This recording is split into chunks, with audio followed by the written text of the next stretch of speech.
शेर भर सीधा सासू न पिजोखी दियाली अरे पाहुना जे ऐल दुई चार रे ललनवा अरे पाहुना जे ऐन दुई चार रे ललनवा शेर भर सीधा सासू न पिजोखी दियाली अरे पाहुना जे ऐल दुई चार रे ललनवा अरे पाहुना जे ऐल दुई चार रे ललनवा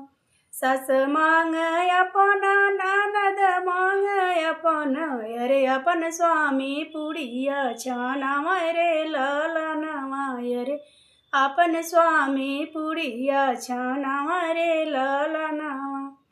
सास सुतै कोठारी ननद सुते अटरिया अरे अपन स्वामी पाहुना खियावा रे ललनवा अरे अपन स्वामी पाहुना खियावा रे ललनवा।